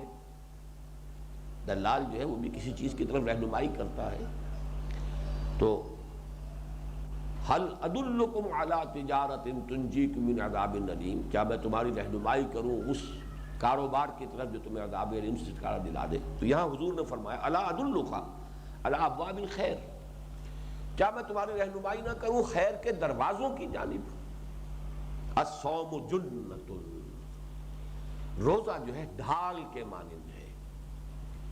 جیم نون، نون کا مادہ عربی زبان میں آتا ہے کسی شے کے مخفی ہونے کے لیے، جیم نون نون، اسی سے لفظ جن بن گیا۔ جن چونکہ ہمیں نظر نہیں آتا ہے، مخفی ہے، وہ ہمیں نظر نہیں آتا، اس لیے اسے جن کہتے ہیں۔ جنت باغ کو کیوں کہتے ہیں؟ کہ زمین ڈھپ جاتی ہے، اوپر سبزہ آ جاتا ہے، درخت ہے، زمین نظر نہیں آئے گی۔ چٹیل میدان ہے تو زمین نظر آ جائے گی، زمین کو ڈھانپ لیتا ہے سبزہ اور درخت، تو یہ جنت ہے۔ جنین، امبریو جو رحم مادر میں ہے، امبریو جنین کہلاتا ہے، وہ بچہ جو ابھی ماں کے پیٹ میں ہے وہ جنین ہے۔ تو اسی سے الصوم جنۃ، روزہ جو ہے وہ ڈھال ہے۔ کس اعتبار سے؟ نفس کی شرارتوں کے خلاف ڈھال ہے۔ ہمارے اندر جو ایڈ یا لیبیڈو ہے، جو ہمارا حیوانی نفس ہے، اس کے کچھ تقاضے ہیں۔ کھانے کو مانگتا ہے تو آدمی، اور بلکہ کھانے ہی کو نہیں مانگتا، چٹخارے بھی مانگتا ہے، تو آدمی اپنے چٹخاروں کی وجہ سے یا کبھی بھوک کی وجہ سے حرام کے اوپر مائل نہ ہو جائے۔ اس کی عادت پیدا ہو جائے گی اگر آپ نے روزے کی اب مشق کی کہ آپ بھوک کو برداشت کر سکیں، بھوک سے بیتاب ہو کر حرام کی طرف مائل نہ ہو جائے۔ روزے کا عالم ہے تو اگرچہ ایک ایسی شے آپ کے سامنے ہے کہ جو آپ کو عام حالات میں نہایت مرغوب ہے، نہایت لذیذ ہے، روزہ نہ ہو تو فوراً جھپٹیں گے اس کی طرف اور اسے آپ کھائیں گے، لیکن یہ کہ روزہ ہے، آپ رکے ہوئے، تو اس سے آپ کے اندر یہ استعداد پیدا ہو جائے گی کہ حرام سے رکنے کے لیے اپنے نفس کو قابو میں رکھ سکیں۔ اسی طریقے سے شہوت ہے، انسان کا جنسی جذبہ ہے، بہت زوردار ہے، حیوانی جذبہ ہے۔ جیسے بھوک کے ذریعے سے پریزرویشن آف دی سیلف ہے، ایک انسان کی اپنی زندگی کا جو بقا کا معاملہ ہے وہ یہ ہے کہ کھائے پیے گا، یہ ایندھن جو ہے اس کی زندگی کی اس بھٹی کو گرم رکھنے کے لیے لازم ہے، یہ ایندھن ہے۔ اسی طریقے سے پریزرویشن آف دی اسپیشیز، نسل کا بقا، اس کے لیے اللہ تعالیٰ نے بہت پورٹنٹ موٹیو رکھ دیا ہے، جنس کا، شہوت ہے۔ اب اس کو بھی جب روزے کی حالت میں انسان کنٹرول کرتا ہے تو اس سے اس کے اندر ایک صلاحیت پیدا ہوتی ہے کہ کسی بھی گناہ کے موقع پر جب کہ اندر سے داعیہ ابھرے کسی گناہ کا، فوراً انسان جو اپنے آپ کو تھام سکے، روک سکے، اس نے اپنے اندر ضبط نفس کی یہ صلاحیت روزے کی عبادت کے ذریعے سے حاصل کر لی ہو۔ تو یہ ہے الصوم جنۃ، روزہ ڈھال ہے۔ والصدقۃ تطفئ الخطیئۃ کما یطفئ الماء النار، اور صدقہ، اب یہ زکوٰۃ کی بات ہو رہی ہے، زکوٰۃ اور صدقہ یہ ایک ہی شے ہے۔ یہ میں نے کئی مرتبہ آپ کو بتایا ہے کہ اللہ کی محبت میں، اللہ کی رضا جوئی کے لیے کچھ خرچ کرنا، اس کی دو مدیں ہیں بڑی بڑی۔ ایک مد ہے غرباء، یتامى، مساکین، بیواؤں کے لیے، محتاجوں کے لیے، مسافروں کے لیے، سائلین کے لیے، یہ ایک مد ہے۔ اسی کے لیے لفظ صدقہ ہے، اسی کے لیے لفظ زکوٰۃ ہے۔ ایک ہے اللہ کے دین کے لیے خرچ کرنا، اللہ کے دین کی سربلندی کے لیے، اللہ کے دین کے پیغام کو عام کرنے کے لیے خرچ کرنا۔ اس کے لیے لفظ ہوگا انفاق، جہاد بالمال، جاہدوا فی سبیل اللہ باموالکم وانفسکم۔ جہاد کا مقصد ہے اللہ کے کلمے کی سربلندی، تو وہ جان کے ساتھ بھی ہوتا ہے، وقت بھی صرف کرنا ہوتا ہے، صلاحیتیں کھپانی ہوتی ہیں اور پیسہ لگانا ہوتا ہے۔ جہاد بالمال، اسی طریقے سے قرض حسنہ، اللہ کو قرض حسنہ دینا. ایک قرض حسنہ آپ لوگوں کو دیتے ہیں، اقرض اللہ قرضا حسنہ، اللہ کو قرض حسنہ دینا، اس کے دین کے لیے خرچ کرنا. تو صدقہ اور زکوٰۃ، ایتاء مال، اطعام، یہ مختلف الفاظ جو ہیں وہ ایک کیٹیگری کے ہیں. والصدقۃ تطفئ الخطیئۃ کما یطفئ الماء النار.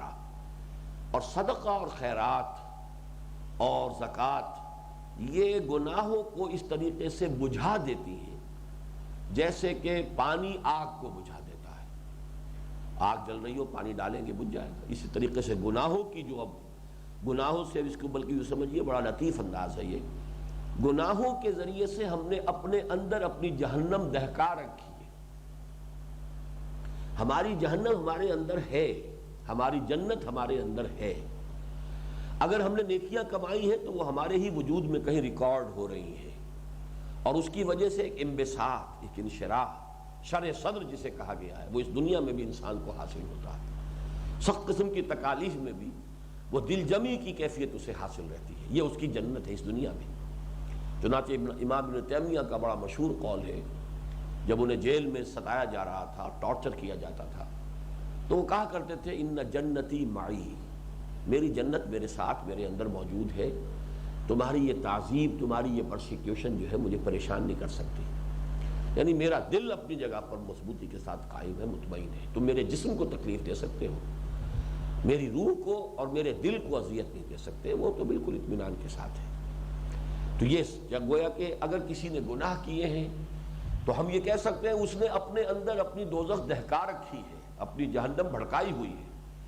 اب یہ اپنے اندر کی جہنم کی اس آگ کو ٹھنڈا کرنے کے لیے صدقہ جو ہے وہی کام کرے گا جیسے خارج کی آگ کو بجھانے کے لیے پانی کام کرتا ہے. وَالصَّلَاةُ الرَّجُلِ فِي خَوْفِ اللَّيْلِ فِي جَوْفِ اللَّيْلِ. اور پھر آپ نے تیسری چیز فرمائی، اور نماز پڑھنا کسی شخص کا دن رات کے پیٹ میں، جوف اللیل. یہ اصل میں تہجد کے لیے صحیح ترین لفظ ہے جو اس حدیث میں آیا ہے. جوف پیٹ کو کہتے ہیں، درمیانی حصے کو کہتے ہیں. یعنی عام طور پر ہمارے ہاں کچھ لوگ جو اپنے اوپر ہوتے نہیں ہیں اس مقام اور مرتبے کے، لیکن یہ کہ کچھ لازم کر بیٹھتے ہیں اپنے اوپر تہجد. ایک نیکی ہے، ٹھیک ہے، اس کو بھی why not to bag it. اب وہ اس کو صرف فجر کا ضمیمہ بنا لیتے ہیں. فجر کی اذان ہونی ہے 4:30 بجے، چلو 4 بجے اٹھ جاؤ، 4 بجے اٹھ کے بھاگ دوڑ کر کے 2-4 نفلیں پڑھ لی، تہجد ہو گئی. یہ تہجد نہیں ہے، یہ تو آپ نے فجر کا ایک ضمیمہ ہے، نوافل اس کو کہہ لیجئے. لیکن وہ تہجد جس کا کہ مقام ہے، وَمِنَ اللَّيْلِ فَتَہَجَّدْ بِهِ نَافِلَةً لَكَ، اس کی اصل تعبیر کیا ہے؟ یہ ہے فی جوف اللیل. آدمی نیند توڑ کر اٹھے، پھر سوئے، پھر اٹھ کر فجر پڑھے. یہ اس کے تقاضوں میں سے ہے. اس نماز کا مقام جو ہے وہ یہ ہے جس کا تذکرہ آگے یہ سورہ سجدہ کی آیت حضور نے کوٹ کی ہے کہ اس کا در حقیقت سورہ سجدہ میں جس آیت کا ذکر ہے، جس نماز کا سجدہ کی آیت میں، وہ یہ نماز ہے. وَصَلَاةُ الرَّجُلِ فِي جَوْفِ اللَّيْلِ ثُمَّ تَلَا. پھر آپ نے تلاوت فرمائی یہ آیت، تَتَجَافَىٰ جُنُوبُهُمْ عَنِ الْمَضَاجِعِ يَدْعُونَ رَبَّهُمْ خَوْفًا وَطَمَعًا وَمِمَّا رَزَقْنَاهُمْ يُنْفِقُونَ فَلَا تَعْلَمُ نَفْسٌ مَّا أُخْفِيَ لَهُم مِّن قُرَّةِ أَعْيُنٍ جَزَاءً بِمَا كَانُوا يَعْمَلُونَ. سورہ سجدہ کی یہ آیات 16 و 17 ہے. یہاں صرف اس کا پہلا حصہ دیا گیا ہے، تَتَجَافَىٰ جُنُوبُهُمْ عَنِ الْمَضَاجِعِ يَدْعُونَ رَبَّهُمْ خَوْفًا وَطَمَعًا. ان کے پہلو جدا رہتے ہیں اپنے بستروں سے، یعنی رات کے وقت وہ اٹھتے ہیں، اپنے بستروں کو چھوڑتے ہیں اور کھڑے ہو جاتے ہیں، اپنے رب کو پکارتے ہیں، خوف کے ساتھ بھی، طمع کے ساتھ بھی. اس کے عذاب کا خوف بھی ان کے دل پر ہوتا ہے، محاسبے کا خوف بھی ہوتا ہے، اور یہ کہ اس کی مغفرت کی امید بھی ہوتی ہے، طمع بھی ہوتی ہے. تو دونوں کے درمیان یہ انسان کا جو مقام ہونا چاہیے، بین الخوف والرجاء. تو خوف و طمعا الی قومہ یعملون، یعملون تک کہ آیت پوری حضور نے پڑھی، وہ میں نے آپ کو سنا دی ہے. تتجافى جنوبهم عن المضاجع يدعون ربهم خوفا وطمعا ومما رزقناهم ينفقون فلا تعلم نفس ما اخفي لهم من قرة اعين جزاء بما كانوا يعملون. تو یہ حدیث میں سے درمیانی الفاظ جو ہے حذف کر دیے گئے آیات کے، اس حسن ظن کی بنا پر کہ یہ مسلمانوں کو یہ آیات تو یاد ہی ہوں گی کہ وہاں سے یہاں تک یہ آیات جو ہیں دو حضور نے تلاوت فرمائی۔ اب یہاں اس نماز کے بارے میں نہیں فرمایا کہ اس کا مقام کیا ہے، اس لیے کہ الصوم جنۃ جملہ مکمل ہو گیا، الصوم جنۃ، صوم مبتدا جنہ خبر، روزہ تو ڈھال ہے، والصدقۃ تطفئ الخطیئۃ کما یطفئ الماء النار، یہ بھی جملہ مکمل ہو گیا، الصدقۃ مبتدا ہو گیا اور باقی یہ خبر چلی آ رہی ہے، وصلاۃ الرجل فی جوف اللیل، اب اس کے آگے نہیں فرمایا اس کا کیا مقام ہے، اس کی کیا حیثیت ہے، اس کی کیا فضیلت، کچھ نہیں فرمایا۔ حضور بھول گئے یا کیا ہوا؟ تو اس کو نوٹ کر لیجئے، عربی زبان میں حذف کا ایک اصول ہے اور حذف میں بڑی عظمت ہوتی ہے، یعنی یہ تو ایسی شے ہے کہ جس کا مقام بیان ہی میں نہیں آ سکتا، یہ تو اتنا اونچا درجہ ہے کہ جس کی فضیلت جو ہے الفاظ اس کے حامل اور محتمل نہیں ہو سکتے، تو حذف کر دینا کسی شے کی تعظیم کے لیے، تو یہ چیز جو ہے یہ اسالیب قرآن کے حوالے سے مولانا حمید الدین فراہی رحمۃ اللہ علیہ نے جو چند باتیں بہت واضح کی ہیں بہت خوبصورتی کے ساتھ، کہ حذف جو ہے وہ کبھی کہیں زیادہ فصیح ہو جاتا ہے، زیادہ بلاغت ہو جاتی ہے اس میں، اس بات کو ظاہر کرنے میں شاید کچھ کمی ہو جائے، اگر اس کو ظاہر نہ کیا جائے تو اس کی عظمت جو ہے وہ زیادہ دوبالا ہو جاتی ہے، اس کا نقش جو ہے زیادہ گہرا قائم ہوتا ہے۔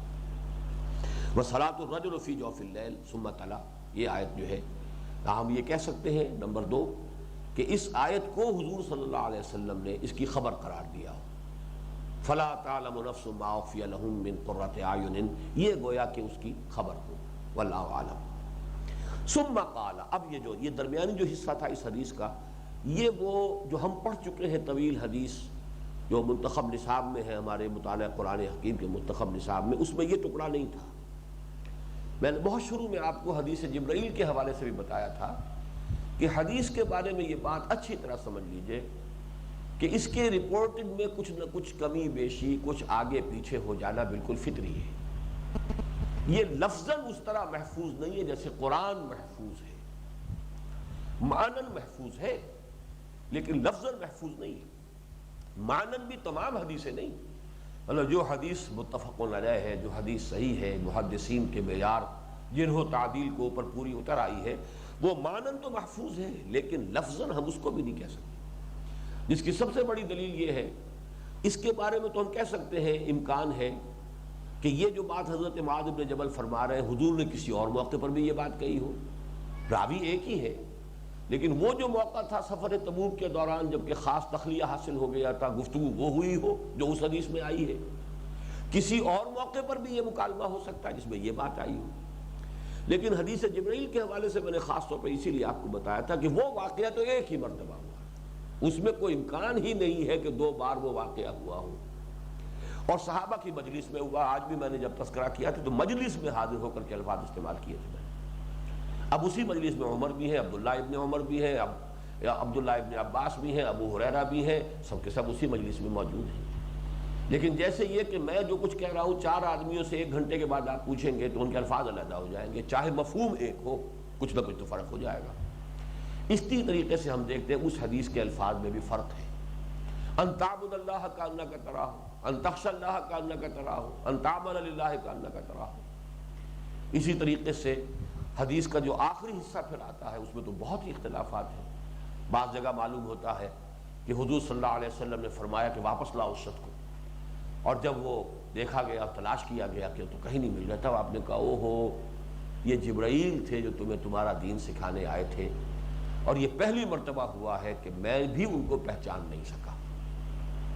اب یہ بڑا اہم حصہ ہے، لیکن یہ حضرت عمر رضی اللہ تعالیٰ عنہ والی روایت میں یہ نہیں ہے، لیکن معلوم ہوتا ہے کہ حضرت عمر اس کے فوراً بعد چلے گئے، اور 3 دن تک جو ہے، چونکہ بعد سلاسن کے الفاظ آتے ہیں، 3 دن تک وہ خود تو اسی ادھیڑ بن میں ہے کہ کیا ماجرا تھا، یہ کون شخص تھا، یہ کون تھا جس نے اس طرح سوال کیے۔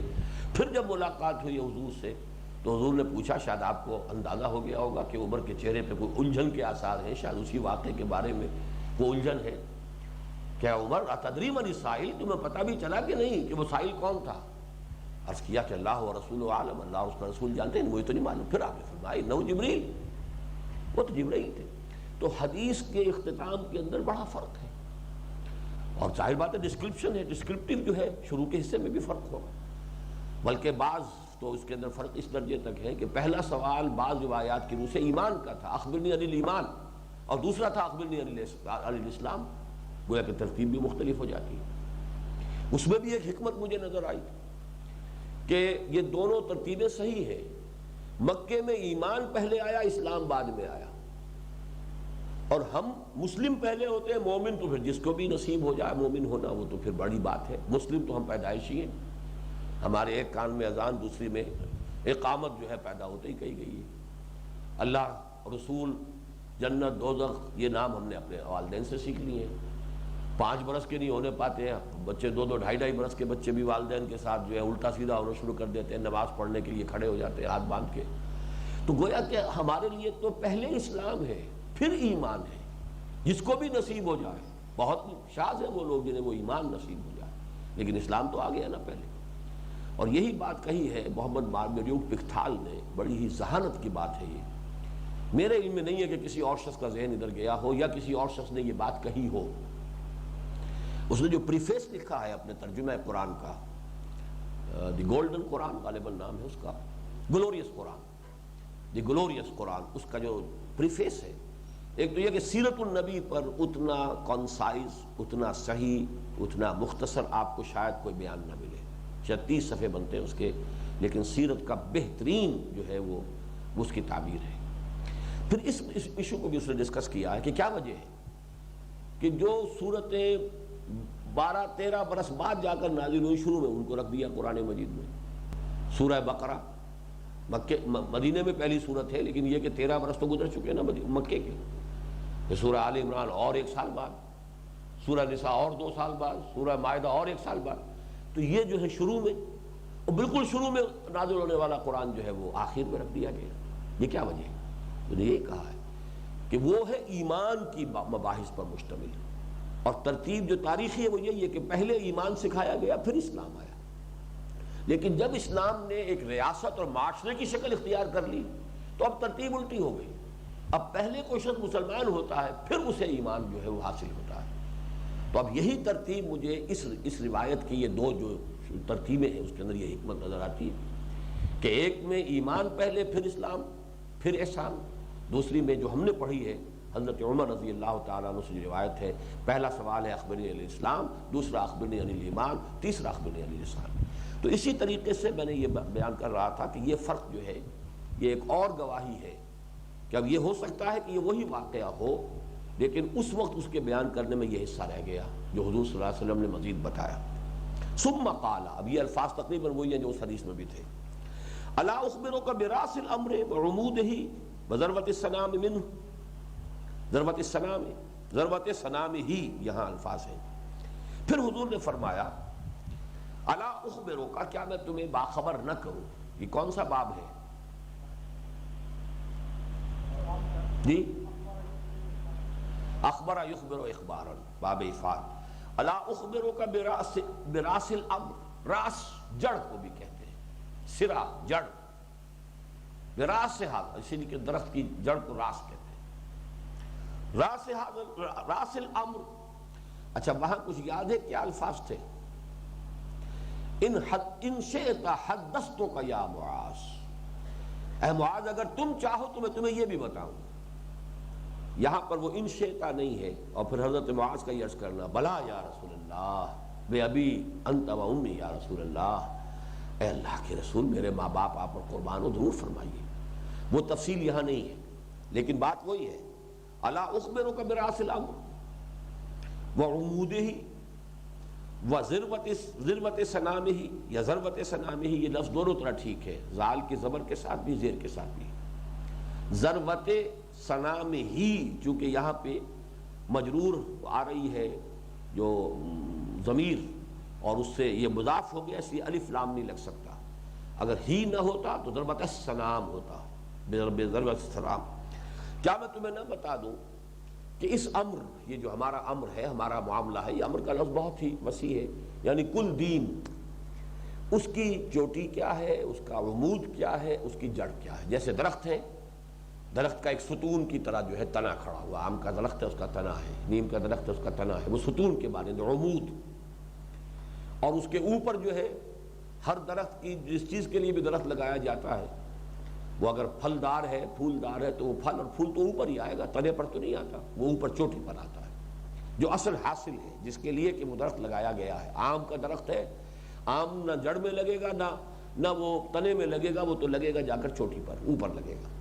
لیکن یہ کہ نیچے ایک جڑ بھی ہوتی ہے، اگر اس سے پانی نہ آ رہا ہو، اس سے غذا نہ آ رہی ہو تو کچھ بھی نہیں ہوگا. تو یہ ایک آرگینک ہول ہے، ایک حیاتیاتی اکائی ہے. لیکن سمجھانے کے لیے ہم اس کو 3 حصوں میں تقسیم کر رہے ہیں. حضور نے دین کی کل وحدت کو، آرگینک ہول کو 3 اجزاء میں تقسیم کر کے سمجھایا. آپ کو یاد ہوگا کہ یہی میں نے ہمارے ہاں جو ہے انجمن خدام القرآن، وہ راس و حاض الامر ہے. یہ جو کام بھی میں نے شروع کیا اور جس سے یہ تحریک جو ہے آگے بڑھی پھیلی، اس کی جڑ کیا ہے؟ دعوت رجوع القرآن اور تنظیمی حیثیت اس کی انجمن خدام القرآن. تنا اس کا جو بہت کمپیکٹ ہوتا ہے، جس کو ہم بنانے کی کوشش کر رہے ہیں، مضبوط تنظیم، اس کا پھیلاؤ زیادہ نہیں ہوتا، لیکن یہ ہے کہ وہ سپورٹ دینے والی شے جو ہے وہ تو وہی ہے، وہ تنظیم اسلامی ہے. اور پھر یہ کہ تحریک خلافت جو ہے اس سے reach out to the people, اس کے لیے جو لفظ ہم نے استعمال کیا ہے، جس کو کہ لوگوں کے ذہنوں سے قریب لانے کے لیے، وہ تحریک خلافت ہے، خلافت کا نظام قائم کیا جائے. تو بالکل وہی الفاظ یہاں پر بھی ہے. الا اخبرک براس الامر وعمودہ وذروۃ سنامہ. قلت بلا یا رسول اللہ، میں نے عرض کیا بلا یا رسول اللہ، کیوں نہیں، ضرور فرمائیے اللہ کے رسول. قال راس الامر الاسلام. یہاں اسلام کے معنی ہوں گے صرف کلمہ شہادت، اس لیے وعمودہ الصلاۃ، نماز کو ستون کی شکل دی ہے. الصلاۃ عماد الدین، نماز جو ہے وہ دین کا ستون ہے.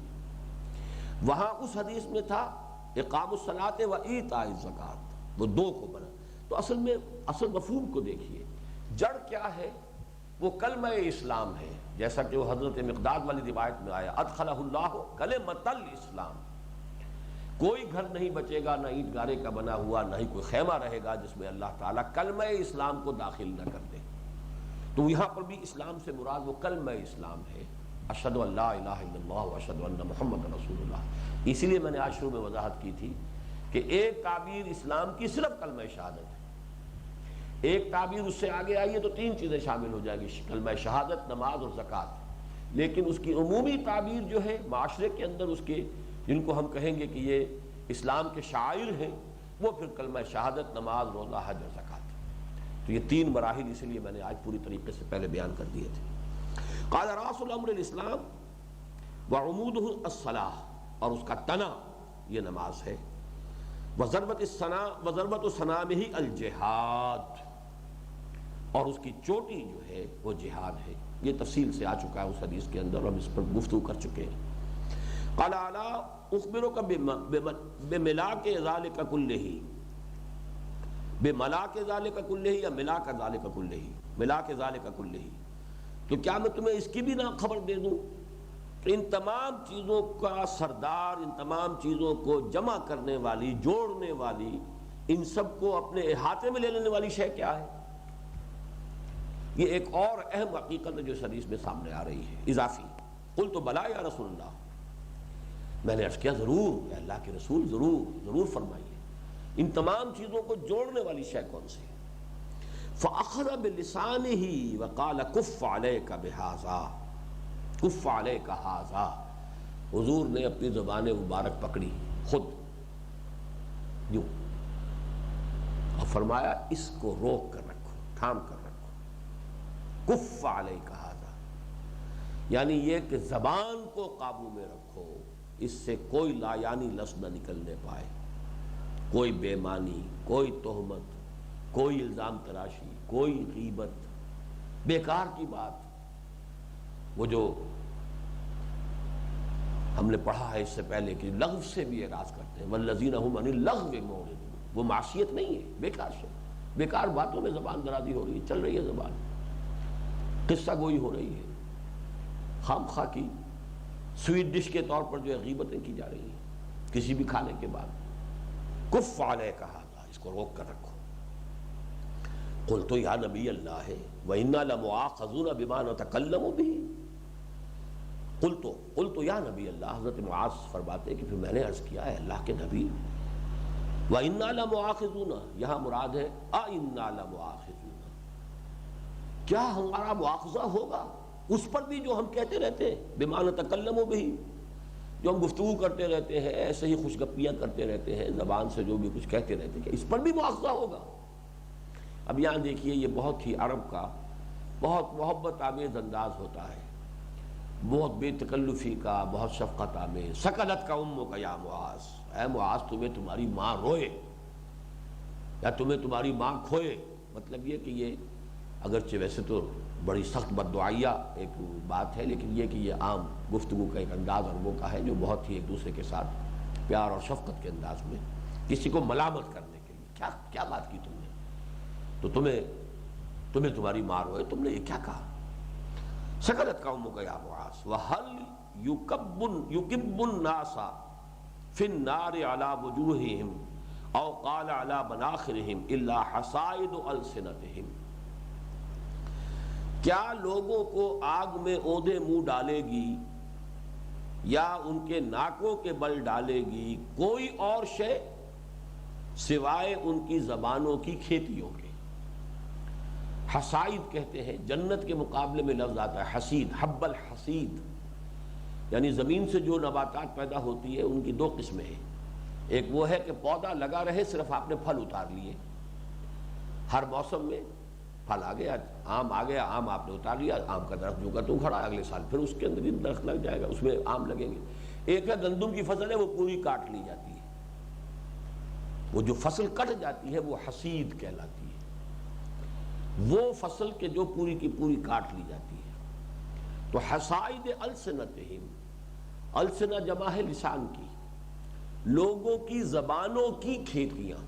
اس کا کیا مطلب ہے؟ زبان سے نکلنے والا ہر لفظ ایک پودے کی شکل اختیار کر لے گا، اس کی جواب دہی کرنی پڑے گی. جیسے کہ ہر بیج جو ہے پودے کی شکل اختیار کرتا ہے، ایسے ہی گویا کہ جو کچھ ہم بول رہے ہیں، زبان سے نکال رہے ہیں، وہ ایک فصل ہے جو اگا رہے ہیں، اور یہ فصل کاٹنی پڑے گی پھر جا کر. اور انسانوں کو سب سے بڑھ کر جہنم میں جھونکنے والی چیز یہی ہوگی. وَهَلْ يُكِبُّ النَّاسَ، کیا ڈالے گی، جھونکے گی لوگوں کو، فی النار، آگ میں، علی وجوہہم، ان کے چہروں کے بل، او قال علی مناخرہم، منخر کہتے ہیں ناک کو، یا ان کی ناکوں کے بل، وہ ایک ہی بات ہو گئی، چہرے کے بل، اوندھے منہ تو ناک بھی ظاہر بات ہے نیچے ہے. الا حصائد السنتہم، سوائے ان کی زبانوں کی کھیتیوں کے. یعنی یہ چیزیں جو ہے بہت ہی اہم ہیں. ایک اور حدیث جو میں عام طور پہ خطبہ نکاح میں بیان کیا کرتا ہوں، آپ کو بھی شاید یاد ہو،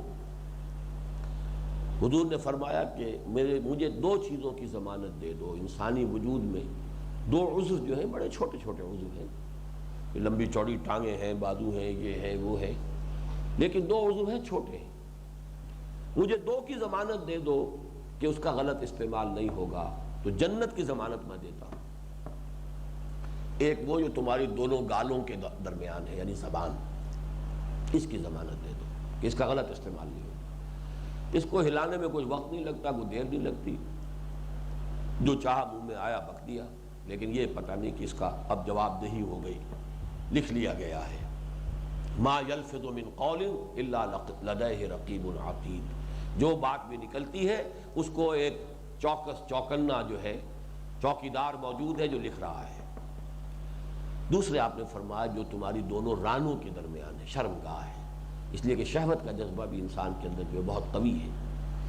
اگر انسان اس سے مغلوب نہ ہو اور ایک زبان کا استعمال صحیح رکھ سکے، اس کو قابو میں رکھ سکے، تو پھر یہ کہ باقی پورا جسم تو بیچارہ جو ہے وہ آسانی کے ساتھ کنٹرول میں آ جاتا ہے. اس لیے فرمایا کہ اگر تم ان دو اعضاء کی ضمانت مجھے دے دو تو جنت کی ضمانت میں تمہیں دیتا ہوں. اللہ تعالی ہمیں ان احادیث کا صحیح فہم عطا فرمائے اور پھر ان کے مطابق عمل کی توفیق عطا فرمائے. سبحانک اللہم و بحمدک، نشہد ان لا الہ الا انت، نستغفرک و نتوب الیک.